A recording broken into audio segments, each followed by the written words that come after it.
Welcome back on this First Alert Weather Day. Leah and the team have been warning us for days now about this possibility, and we're hearing you're talking about specifics timing that you think it's going to be rolling through the area, the storms. Yeah, about 4 o'clock is when our counties out to the west need to be on guard, and then it's looking like they'll be close to the metro anywhere between 4 and 7 p.m., which is rush hour time. And even if we don't have a severe storm here at that point, still going to be seeing impactful rain and a lot of lightning, and that's going to slow you down on the drive as well.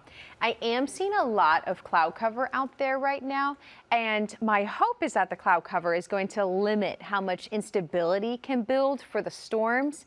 But one thing that kind of tells me that instability is even developing despite the cloud cover is the temperatures are warming. We're already at 82 in St. Peters, 77 over downtown, near 80 overlooking the Central West End and the Farmington area. They're seeing those warmer temperatures.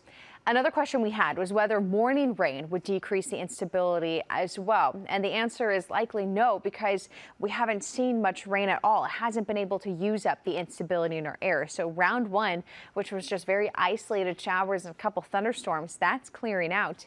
Round two starting to approach central Missouri, and that is the one associated with the cold front. So this is a rough timing.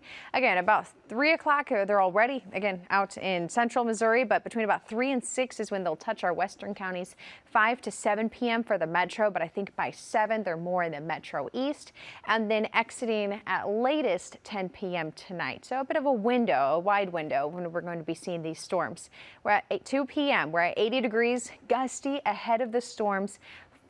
At 4 p.m. we're looking at 81. That's the high temperature of the day. The storms are out to the west by this point, and then especially around 6 o'clock for those drivers, we need to be on guard for the storms to be directly overhead, if not close by. So it's something we're monitoring closely. Threat level 2, risk out of 5 for strong to severe storms. That risk category stretches all the way up to the north. Chicago even seen a risk for strong storms today. Hail risk with the initial cells that develop, and then the wind threat increases as the storms develop into a line. There is a low threat for an isolated, brief or weak tornado. That's not zero, but it's something that we're watching very closely. But again, notice storms begin to fire off of that cold front, and we're seeing individual cells. That's when we have to watch for the hail risk. But as they progress eastward and as they tap into that energy, more storms are going to be able to develop. And when this happens, they start to form a line. This is a look at the 4 o'clock hour. Wind risk increasing by this point. 5 o'clock, notice this. They're right around the metro. St.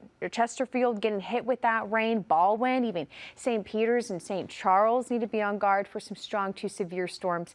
And this is 7 p.m. impacting the metro east, still strong all the way down to the south. A wind threat primarily with these storms, and then exiting the area again at the latest about 10 o'clock tonight. But we even have rain chances early tomorrow. They just kind of train over the area, and some spot showers are possible by the afternoon. Cooler air entering in behind that front, and that cooler air will be felt through the weekend. So the two primary threats, wind and hail. Hail especially with those initial storms. Tornado is on the lower side, but it's something that we're going to be watching closely. First Alert Weather Day today. Cooler air starts to enter tomorrow behind the cold front, but look at the weekend forecast.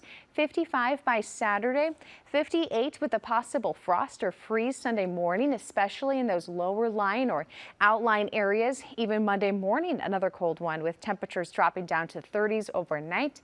And then it stays active, likely with just rain, but the next opportunity to watch is Tuesday, Wednesday, and Thursday. But that's way far away. I would just focus on today, making sure you check your radar, making sure you keep up with us, because we will be on air 4, 5, 6 o'clock.